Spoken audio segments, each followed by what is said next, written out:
যুদ্ধের আগুনে জ্বলছে ইরান, আকাশ জুড়ে বিস্ফোরণের শব্দ, শহর জুড়ে মৃত্যু আর আতঙ্ক। এই ভয়াবহ বাস্তবতায় 2 সপ্তাহ পার না হতেই নির্বাসিত বিরোধী নেতা রেজা পাহলভিকে ঘিরে গড়ে ওঠা আশার বেলুন দ্রুত ফেটে যেতে শুরু করেছে। একসময় যাকে বর্তমান শাসন ব্যবস্থার বিকল্প হিসেবে দেখছিলেন অনেক ইরানি, আজ সেই পাহলভিকেই অনেকে তুলনা করছেন ইতিহাসের কুখ্যাত বিশ্বাসঘাতক মীর জাফরের সঙ্গে। অভিযোগ, তিনি জনগণের নয় বরং বিদেশি শক্তির স্বার্থে কথা বলছেন। এবার নগদে পাচ্ছেন হেলিকপ্টার অফার, তাই কেনাকাটার পেমেন্ট নগদে করুন আর বুঝে নিন 2000 টাকারও বেশি ক্যাশব্যাক সহ হেলিকপ্টার রাইড। পেমেন্ট শুরু করুন আজই। চাহার শানবে শুরি উৎসবকে কেন্দ্র করে নতুন করে বিক্ষোভের ডাক দিয়ে যেন আগুনে ঘি ঢেলেছেন পাহলভি। যখন প্রতিদিন বিমান হামলায় লাশের সংখ্যা বাড়ছে, ঠিক তখন মানুষকে রাস্তায় নামতে বলা অনেকের কাছে আত্মহত্যার আহ্বানের মতো মনে হচ্ছে। তেহরানের এক বাসিন্দা বলেন, তিনি আমাদের নেতৃত্ব দিতে চান, অথচ আমাদের জীবন রক্ষার কোনো পরিকল্পনাই তার নেই, শুধু মৃত্যুর দিকে ঠেলে দিচ্ছেন।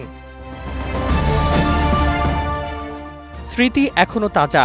গত জানুয়ারির বিক্ষোভে হাজার হাজার মানুষ নিহত হয়েছিল। মানবাধিকার সংগঠনগুলোর হিসেবে সেই সংখ্যা প্রায় 7,000। সেই দগদগে ক্ষত নিয়েই আজ বেঁচে আছে ইরানিরা। তাই নতুন করে বিক্ষোভের আহ্বান তাদের কাছে বেপরোয়া, বাস্তবা বিবর্জিত। আরও বড় বিতর্ক তৈরি হয়েছে পাহলভির নীরবতা নিয়ে।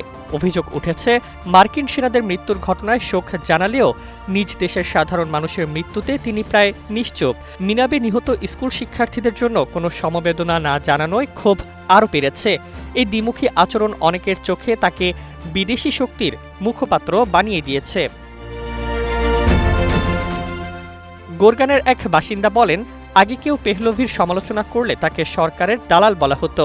এখন তার নিজের সমর্থকরাই প্রশ্ন তুলছে, তিনি আসলে কার পক্ষে।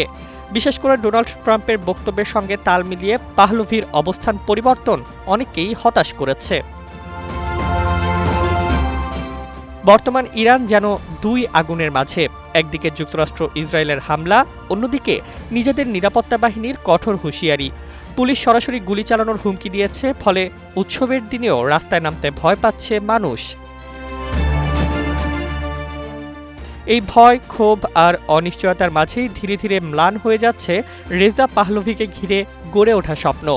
অনেক ইরানির চোখে তিনি এখন আর মুক্তির প্রতীক নন, বরং এক বিভ্রান্তিকর, দূরবর্তী নেতা, যার সিদ্ধান্ত তাদের জীবনকে আরও ঝুঁকির মুখে ঠেলে দিচ্ছে।